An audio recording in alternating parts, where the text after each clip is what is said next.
Hi Mark, this is Taylor, number 47, and I'm from freshman speaking listening class. The speech title is Color Blind or Color Brave by Mellody Hobson. So it's 2006. My friend Harold Ford calls me. He's running for U.S. Senate in Tennessee, and he says, Mellody, I desperately need some national press. Do you have any ideas? So I had an idea. I called a friend who was in New York at one of the most successful media companies in the world, and she said, why don't we host an editorial board lunch for Harold? You come with him. Harold and I arrived in New York. We are in our best suits. We look like shiny new pennies. And we get to the receptionist, and we say, we are here for lunch. She motions for us to follow her. We walk through a series of corridors, and all of a sudden we find ourselves in a dark room, at which point she looks at us and she says, where are your uniforms? Just as this happens, my friend rushes in. The blood drains from her face. There are literally no words, right? And I looked at her, and I say, now, don't you think we need more than one black person in the U.S. Senate? Now Harold and I, applause. We still laughed about that story, and in many ways that moment caught me off guard, but deep down inside, I actually wasn't surprised. And I wasn't surprised because of something my mother told me about 30 years before. You see, my mother was ruthlessly realistic. I remember one day coming home from a birthday party where I was the only black kid invited. And instead of asking me the normal motherly questions like, did you have fun? Or how was the cake? My mother looked at me and she said, how did they treat you? I was 7, I did not understand. I mean, why would anyone treat me differently? But she knew, and she looked me right in the eyes, and she said, they will not always treat you well. Now, race is one of those topics in America that makes people extraordinarily uncomfortable.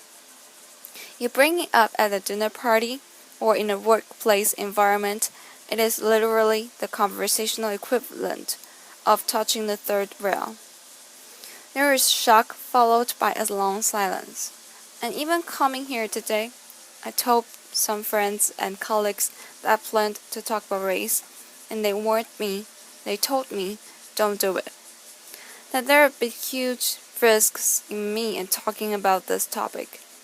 That people might think I'm a militant black woman and I will ruin my career. And I have to tell you, I actually for a moment was a bit afraid. Then I realized that the first step to solving any problem is not hide from it. And the first step to any form of action is awareness. And so I decided to actually talk about race. And I decided that if I came here and shared with you some of my experiences, that maybe we could all be a little less anxious and a little more bold in our conversations about race. Now I know there are people out there who will say that the election of Barack Obama meant that it was the end of racial discrimination for all eternity, right? But I worked in the investment business, and we have a saying, the numbers do not lie. And here, there are significant quantifiable racial disparities that cannot be ignored in household wealth, household income, job opportunities, health care. One example from corporate America. Even though white men make up just 30% of the U.S. population, they hold 70% of all corporate board seats. Of the Fortune 250, there are only 7 CEOs that are minorities. And of 1,000 of publicly traded companies today, thousands, only 2 are chaired by black women. And you're looking at one of them, the same one who, not too long ago, was nearly mistaken for kitchen help. So that is a fact. Now I have this thought experiment that I played with myself. When I say, imagine if I walked you into a room and it was of a major corporation like ExxonMobil, and every single person around the boardroom were black, you would think that were weird. But if I walked you into a Fortune 500 company and everyone around the table is a white male, when will it be that we think that's weird too? And I know how we got there. Applause. I know how we got there. There was institutionalized, at one time legalized, discrimination in our country. There is no question about it. But still, as I grapple with this issue, my mother's question hangs in the air for me. How did they treat you? Now, I did not raise this issue to complain or in any way to elicit any kind of sympathy. I have succeeded in my life beyond my wildest expectations, and I have been treated well by the people of all races more often than I have not. I tell a uniform story because it happened. I cite those statistics around corporate board diversity because they are real. And I stand here today talking about this issue of racial discrimination because I believe it threatens to rob another generation of all the opportunities that all of us want for all of our children, no matter what their color or where they come from. And I think it also threatens to hold back businesses. You see, researchers have coined this term color blindness to describe a learned behavior where we pretend that we don't notice race. If you happen to be surrounded by a bunch of people who look like you, that's purely accidental. Now, color blindness, in my view, doesn't mean that there is no racial discrimination and there is fairness. It doesn't mean that at all. It doesn't ensure it.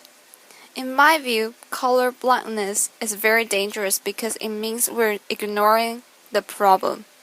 There was a corporate study that said that instead of avoiding race, the really smart corporations actually deal with it head on. They actually recognize that embracing diversity means recognizing all races, including the majority one.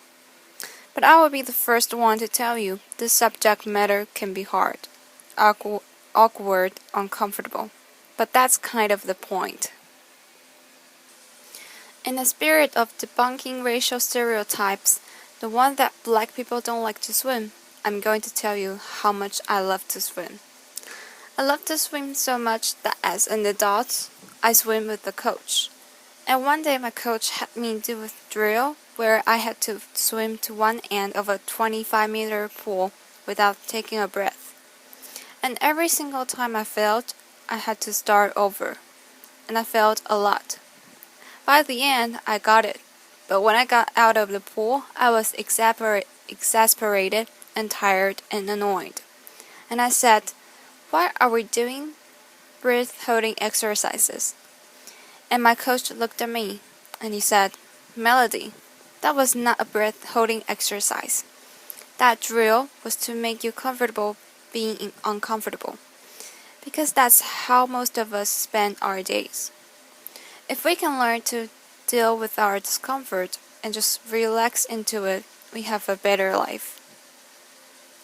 So I think it's time for us to be comfortable with the uncomfortable conversation about race. Black, white, Asian, Hispanic, male, female, all of us. If we truly believe in equal rights and equal opportunity in America, I think we have to have real conversations about this issue. We cannot afford to be colorblind. We have to be color brave. We have to be willing as teachers and parents and entrepreneurs and scientists. We have to be willing to have proactive conversations about race with honesty and understanding and courage. Not because it's the right thing to do, but because it's the smart thing to do. Because our businesses and our products and our science, our research, all of that will be better with greater diversity. Now, my favorite example of color bravery is a guy named John Skipper. He runs ESPN. He is a North Carolina native, quintessential Southern gentleman, white. He joined ESPN, which already had a culture of inclusion and diversity. But he took it up a notch. He demanded that every open position have a diverse slate of candidates. Now he says the senior people in the beginning bristled, and they will come to him and say, "Do you want me to hire the minority, or do you want me to hire the best person for the job?" And Skipper says his answers were always the same: yes. And by saying yes to diversity, I honestly believe that ESPN is the most valuable cable franchise in the world. I think that's a part of the secret sauce. Now I can tell you, in my own industry, at Aerial Investments, we actually view our diversity as a competitive advantage, and that advantage can extend way beyond business. There's a guy named Scott Page at the University of Michigan. He is the first person to develop a mathematical calculation for diversity. He says, if you are trying to solve a really hard problem, that you should have a diverse group of people, including those with diverse intellects. The example that he gives is the smallpox epidemic. When it was ravaging Europe, they brought together all these scientists, and they were stumped. And the beginnings of the cure to the disease came from the most unlikely source: a dairy farmer who noticed that the milkmaids were not getting smallpox. And the smallpox vaccination is bovine-based because of that dairy farmer. Now I'm sure you are sitting here and you are saying, I don't run a cable company. I don't run an investment firm. I'm not a dairy farmer. What can I do? And I'm telling you, you can be color brave. If you are part of a hiring process or an admissions process, you can be color brave. If you are trying to solve a really hard problem, you can speak up and be color brave. Now I know people will say, but that doesn't add up to a lot. But I'm actually asking you to do something really simple. Observe your environment at work, at school, at home. I'm asking you to look at the people around you purposefully and intentionally. Invite people into your life who don't look like you, don't think like you, don't act like you, don't come from where you come from. And you might find that they will challenge your assumptions and make you grow as a person. You might get powerful new insights from these individuals. Or like my husband, who happens to be white.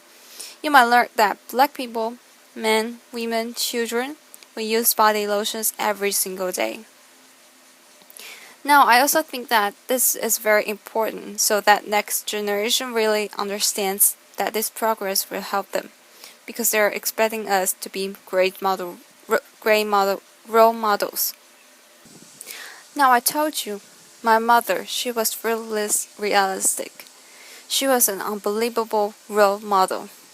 She was the kind of person who got to be the way she was because she was a single mom with 6 kids in Chicago. She was in the real estate business, where she worked extraordinarily hard but oftentimes had a hard time making ends meet. And that meant sometimes we got our phone disconnected, or our lights turned off, or we got evicted. When we got evicted, sometimes we lived in these small apartments that she owned, sometimes in only 1 or 2 rooms because they weren't completed. And we would heat our bed water and on hot plates, but she never gave up hope, ever, and she never allowed us to give up hope either. This brutal pragmatism that she had, I was 4 and she told me, "Mommy is Santa." Laughter. She was this brutal pragmatism. She taught me so many lessons, but the most important lesson was that every single day she told me, Mellody, you can be anything. And because of those words, I will wake up at the crack of dawn. And because of those words, I will love school more than anything. And because of those words, when I was on a bus going to school, I dreamed the biggest dreams. And it's because of those words I stand here right now full of passion, asking you to be brave for the kids who are dreaming those dreams today. Applause. You see, I want them to look at a CEO on television and say, I can be like her, or he looks like me. And I want them to know that anything is possible, that they can achieve the highest level that they ever imagined, that they will be welcome in any corporate boardroom, or they can lead any company. You see, this idea of being the land of the free and the home of the brave, it's woven into the fabric of America. America, when we have a challenge, we take it head on. We don't shrink away from it. We take a stand, we show courage. So right now, what I'm asking you to do, I'm asking you to show courage. I'm asking you to be bold. As business leaders, I'm asking you not to leave anything on the table. As citizens, I'm asking you not to leave any child behind. I'm asking you not to be colorblind, but to be color brave, so that every child knows that their future matters and their dreams are possible. Thank you. Applause. Thank you. Thanks. Applause.